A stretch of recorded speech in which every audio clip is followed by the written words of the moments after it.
बिस्मिल्लाहिर्रहमानिर्रहीम, अस्सलाम वालेकुम। आपका दोस्त सलमान हैदर। दुआ है परवरदिगार से कि उसने आपको और आपके अहले खाना को अपनी हिफ्ज़ो अमान में रखा हुआ। शहबाज शरीफ साहब ने एतमाद का वोट ले लिया और कोई चारा भी नहीं था और आज की तारीख थी। फिर कहाँ ये सारे इत्तेहादी एक साथ इकट्ठे हो सकते थे, फिर कहाँ ये हो सकता था। मुझे मैं अभी भी अपनी बात पर कायम हूँ। 4 दिन पहले भी इनका यही मामला था, ठीक है। उस वक्त इत्तेहादी इकट्ठे नहीं हो रहे थे, उस वक्त मामला रिजर्वेशंस का था। मैं फिर डिटेल खोलता हूँ आपके सामने, लेकिन बहरहाल एतमाद का वोट ले लिया। और इनका प्लान बेसिकली एतमाद का वोट लेने का उस वक्त था कि जब अदालत की जानिब से कोई ऐसा सख्त फैसला आ जाए।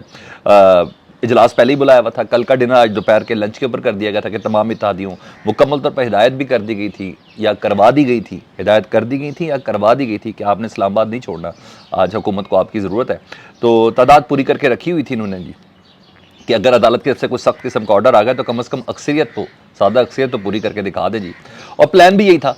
और पूरी पार्लियामेंट को एक तो उनका प्लान था ना कि इस्तेहकाक कमेटी डिक्लेयर करके 3 जजेस को बुला दें, जो आइन के गैर मुनाफी होना था।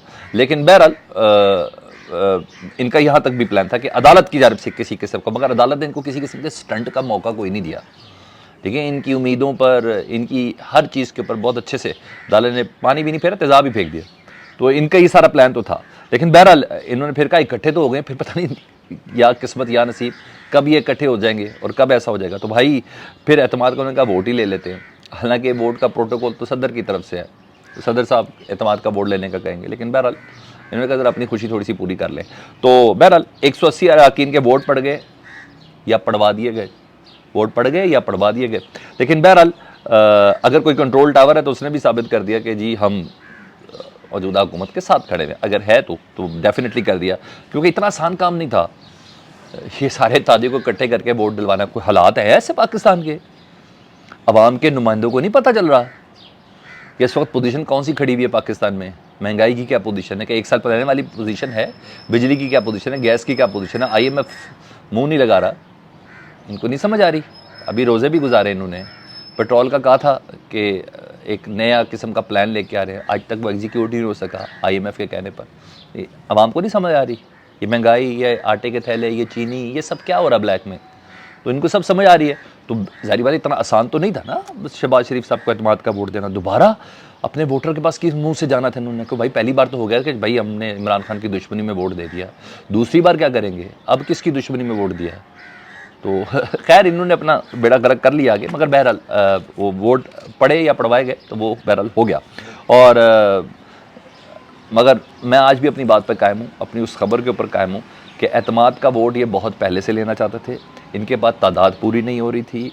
और मरियम औरंगज़ेब साहबा ने फिर कहा कि नहीं, हमें क्या ज़रूरत है एतमाद का वोट लेने की, हम तो अप्रैल 2022 के अंदर एतमाद का वोट ले चुके हैं। और बड़े पक्के मुँह से उन्होंने बोला था, तो कोई तो तजवीज़ भी ज़ेरे गौर नहीं है। मरियम औरंगज़ेब साहबा ने ये कहा था ना, मगर हालांकि सब कुछ चल रहा था बैक एंड पे। और वो क्या चल रहा था, इन्होंने टेस्टर लगाया था जी, उस टेस्टर में करंट पकड़ा गया, वो करंट दिया था MQM ने।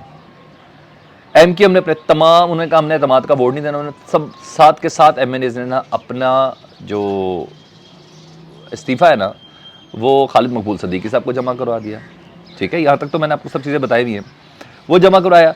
फिर आज एतमाद के वोट से पहले क्या हुआ जी, शहबाज शरीफ साहब से MQM के वफ़द की मुलाकात हुई और बड़ी गैर मामूली और तफसीली मुलाकात हुई। हालांकि एक मुलाकात कल भी हुई थी, लेकिन बहरहाल एतमाद के वोट के लिए उन्होंने की। और खालिद मकबूल सिद्दीकी, फ़ारूक सत्तार, मुस्तफ़ा कमाल, इन सबको वज़ीर आज़म ने बनफ़्स नफ़ीस तसल्ली दी है कि प्लीज़ ये मौका दें। फिर मैंने वो तसल्ली दी है या दिलवाई गई है, मुतालबा माना गया है या मनवाया गया है, ठीक है। तो ये सब कुछ तो हो रहा है। तो खालिद मकबूल सिद्दीकी साहब को बुला के आज सारी चीज़ें समझा दी गई थी और तब जाके एतमाद का वोट लिया। तो इतना आसान नहीं था। तो मैं अपनी खबर पे अभी तक कायम हूँ। बहला फवाद चौधरी साहब ने रिएक्शन एज अ PTI के इतलात के जो हेड करते हैं, उनका जो रिएक्शन है काबिल कबूल भी है, कन्विंसिंग भी है। उन्होंने कहा शहबाज शरीफ अरकान की अक्सरियत का एतमाद खो चुके हुए हैं। ये जो 180 लिए हैं ना, इसमें से 20 अरकान तो PTI के भगोड़े हैं, तो इनके पास अक्सरियत कैसे हो गई। PTI के भगोड़ों का वोट तो काउंट ही नहीं होगा। आर्टिकल 62-63 की तशरीह कर रहे हैं ना, जो सुप्रीम कोर्ट ने की भी है। अच्छा जी, उनका वोट तो वज़ीर आज़म के हक़ में इस्तेमाल ही नहीं हो सकता। लिहाजा शहबाज शरीफ को 172 अरकान की बजाय 160 अरकान की हिमायत हासिल हुई है। और आज का ये वोट PDM की दरअसल बड़ी शिकस्त है। मतलब PTI 160 वोट कंसीडर कर रही है, अपने 20 वोट को वो कह रही है कि नहीं। और हाँ, PTI सरप्राइज भी दे सकती है, सदर मुमलिकत भी सरप्राइज दे सकते हैं। दिया ना चाहे तो सदर एतराज़ लगा सकते थे कि तो यार भाई ये मेरा प्रोरोगेटिव था, मैंने मोशन पास करना था, मैंने कहना था कि एतमाद का वोट ले, वो हुआ ही नहीं। और आर्टिकल 62-63 की अगर तशरीह की जाए तो पीटीआई के लोगों का वोट तो काउंट ही नहीं होगा। अगर चाहे तो यहां तक जाया जा सकता है, ठीक है। फिर अदालत है, अदालत ने अपने 62-63 की वैसी तशरीह की, पंजाब में हम वैसे भी देख चुके हैं, तो ये सब चीज़ें हो चुकी हैं और वो तो बंदे नाअहल भी हुए हैं। अच्छा बहरहाल वो काउंट नहीं होगा। सूरत हाल मज़े की बन सकती है, मैं आपको बताऊं, अगर पीटीआई उतना ही अग्रेसिव वे में प्ले करे जितने इनको बड़े अच्छे से पता ना कि तभी तो आप देखें ना उधर क्या हो रहा है। इन्हें पता है अदालत का तहरीरी हुक्मनामा अभी तक नहीं आया, वो हुक्मनामा आ सकता है, उसमें कुछ भी हो सकता है। तो उन्होंने कहा ज़रा कुछ ना कुछ तो अदालत को मुंह देना ना। उन्होंने क्या किया जी, तहरीरी ऑर्डर जारी होने से पहले पहले ना उन्होंने कहा जी हुकूमत ने पीटीआई से मुज़ाकरात के लिए बाकायदा कॉल कीजिए और टीम से बाकायदा रब्ता किया। पाकिस्तान तहरीक इंसाफ की टीम से शाह महमूद कुरैशी, फवाद चौधरी और बैरिस्टर अली ज़फ़र है, उनसे रब्ता किया जी। और रब्ता करने वाले हैं वज़ीर कानून आज़म नज़ीर तारड़ साहब। उन्होंने सेनेटर अली ज़फ़र के साथ रब्ता करके 6 बजे मुलाकात का उन्होंने वक्त रखा और सेनेट में होगी मुलाकात। तो शाह महमूद कुरैशी साहब ने तो इनको डिले टैक्टिक्स तो होने नहीं देने, वो पहले पहुँच गए।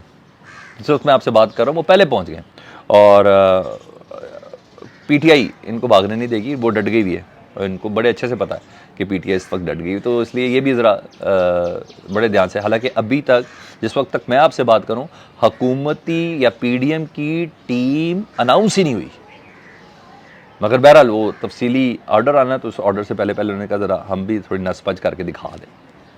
तो यहाँ से चल रही है। उन पर रखना डालने वाला मामला तो है, क्योंकि इस तमाम मुज़ाकराती अमल से JUI के मौलाना फजलुर रहमान साहब उन्होंने अपने आप को अलहदा किया जी, मुज़ाकराती अमल का हिस्सा नहीं बने, ना ही उनकी मुज़ाकराती टीम में वो शामिल हो रहे हैं। और बल्कि अभी तो प्रेस कॉन्फ्रेंस भी उन्होंने की थोड़ी देर पहले, तो उन्होंने कहा अदालत के इस चीज़ को हम खुशैन कहते हैं कि गैर मुइन्ना मुद्दत के लिए समाअत मुलतवी कर दी है। हम अदालत के फ़ैसले को नाकाबिल कबूल नहीं, नाकाबिल अमल हम समझते हैं, और ये उन्होंने बोला। तो बहरहाल अब अदालत को एक और तरीके से भी इन्होंने प्रेशर में लाना है। पूरे मुल्क में पावर शो करने का ऐलान किया जमीयत उलमा इस्लाम ने, और मतलब जजों को दिखाया जाएगा जी कि ये हमारी पावर, और जजों को यूं करके डराया जाएगा कि हम इस तरह आएंगे। तो बहरहाल JUI ने अपनी तरफ से ये ऐलान किया, लेकिन बहरहाल चीज़ें उतने नीयत के अंदर बहुत फतूर है। तो जो फतूर है तो उधर इमरान खान साहब के खिलाफ इंतकामी कार्रवाइयाँ भी तो स्पीड से पकड़ ली गई है ना। सबसे पहले तो तोशाखाना के ईद के बाद बदली है, तोशाखाना के जज को तब्दील कर दिया, क्योंकि वाहिद वो केस है जिसमें इमरान खान साहब को नाअहल करवाने की इनके पास ताकत है।